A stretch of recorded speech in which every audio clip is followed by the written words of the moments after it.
This is My Tiny Town Just Got Put on Lockdown, Part 7. Before this starts, I'd just like to say that school is going to be starting here in a few days, and I don't really think it'll stop uploads, obviously. I still have that beautiful God-given inspiration that the Lord has blessed me with all those last year. But yeah, I hope you guys are enjoying this series. I'm going to be finishing this, and obviously I said we were going to do a second book, as well as a horror story that I have planned later on, that I absolutely love. I wish it had more to it, but it doesn't. That one will be extremely long, much longer than this. So, yeah. But anyways, on to today's part. God bless you all. Day 27, Part 2. We decided that our first stop should be the gun shop, thinking that what we could obtain from there might help us in any other destinations. Our journey to the gun shop was quiet except for the random mangled cars along the way. We also noticed that lots of the storefronts had been smashed in a red looked ransacked. Goodness gracious, and looked ransacked. As we got close to the shop, I saw a small group of 3 of the flaming spider creatures crawling into the window of one of the stores. Seeing this solidified that they were in fact creatures in the city. How many and which ones I still didn't know and didn't really want to know. We made it to the gun shop without incident as we sat in the parking lot. I noticed that the place looked like it had been untouched, meaning one of 2 worrying things.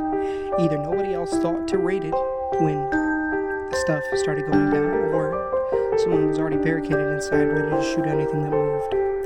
The first option being worrisome because that meant that everything had happened so fast in town that nearly everyone would be dead. The second being worrisome for obvious reasons. I looked to Bodhi before opening the door.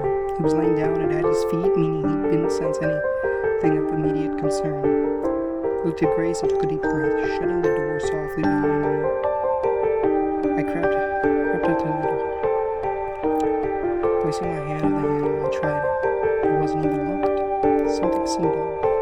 I stood up to the side and swung the door open just as I thought a shot rang out, blowing a hole in the door. After a few seconds, I peeked in through the doorway. A string had been tied to the door into a shotgun mounted on a chair as a booby trap. Hey! Is anyone in here? I whispered yelled into the building. No answer. I creeped my way inside and soon realized that someone had set the trap and then left, leaving me in an empty building.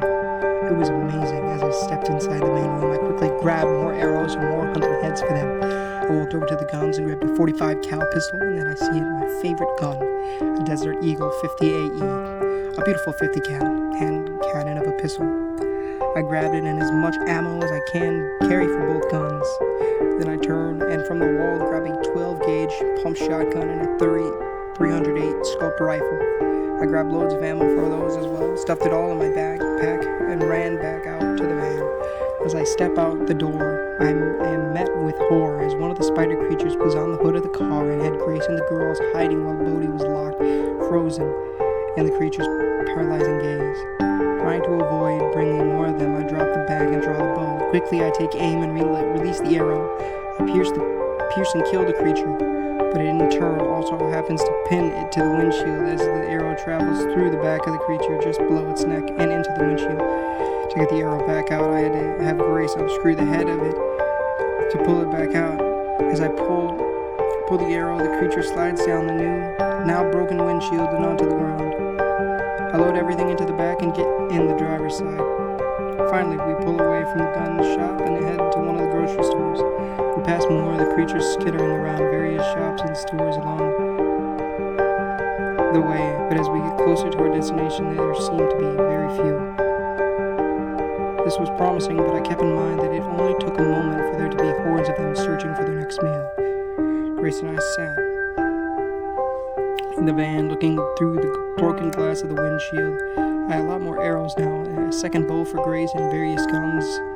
Knowing that Grace would probably shy away from using the bow, we loaded the 45 cal and left it in the glove box for her. I reloaded my bow-mounted quiver that held a total of 8 arrows, knocked a ninth, looked around the van and ended locking eyes Grace. Without her speaking a word, she told me to be careful.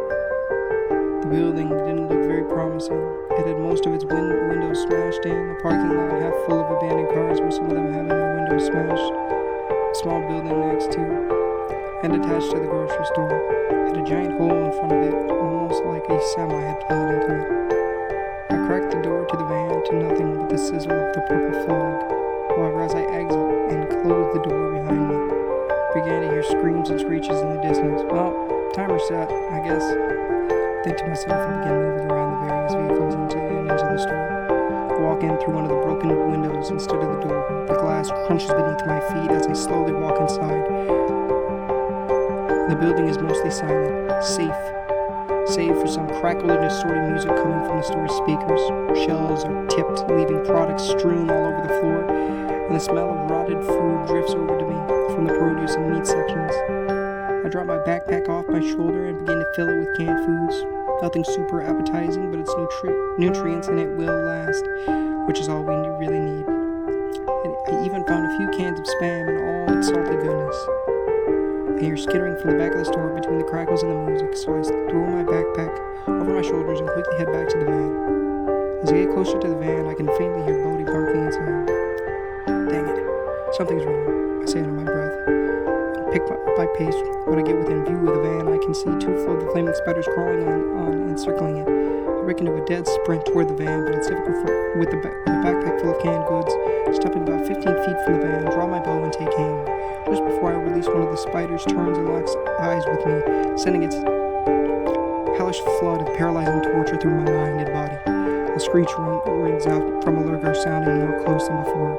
Grace sees me frozen in an agonizing staring contest with one of the creatures, grabs the gun from the glove box, and jumps from the vehicle, leaving the door open as she runs around the front of the van. She lifts the gun to shoot the spider and free me from its gaze.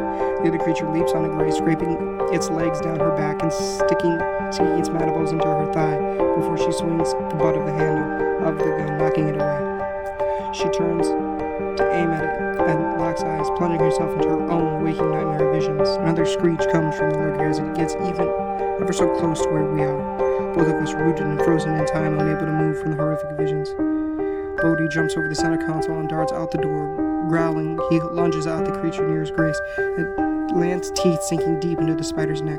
Shaking his head violently, his teeth rip through the flesh of the beast and hit the motion breaks its neck. Even after it seized Bodhi, it refused to let go of the creature. Grace, now free from her trance, ran closer to the other spider, and once she came within 5 feet, she raised the gun and point blank, put 3 shots into it, just to make sure it was dead. I snapped out of its mental assault and quickly realized what was happening around me. Just as I realized the tension on my bow, a third screech explodes in the air and I immediately struck to the ground from the side. As I look up, I had just barely enough time to dodge my head before the creature's facial flesh straws drive into me, causing the massive feeding needles to strike the floor with immense force. The creature reared back, attempted another attack, but just as it did, Grace took 3 more shots, causing the lurker to step back and shudder. One of the bullets, thankfully, hit it directly in the ribs. As the creature stumbled around, Bodhi came running past Grace and jumped at the lurker. He attempted to bite at it, but missed. The spread and force of Bodhi's impact into the lurker's side knocked it to the ground. As Bodhi backed away from the creature to regroup, Grace stepped forward and put a bullet in the front of the beast's head. Then she screamed out in a mix of pain and anger as she emptied the last 2 bullets into the head. Bodhi, come! Grace, get in the van, we gotta go now, I yelled out. We all ran to the van and climbed in. Grace reloaded the gun as I sped off, getting us as far from all the noise we had just made as I could. We had one last stop to make before we could get out of there. Dick's Sporting Goods. I had a typical first thought for gathering supplies, but I knew they would have camping gear, which meant wild wilderness survival gear. Even though I didn't plan on needing to survive in the wilderness per se, I knew that those kinds of items would be very helpful.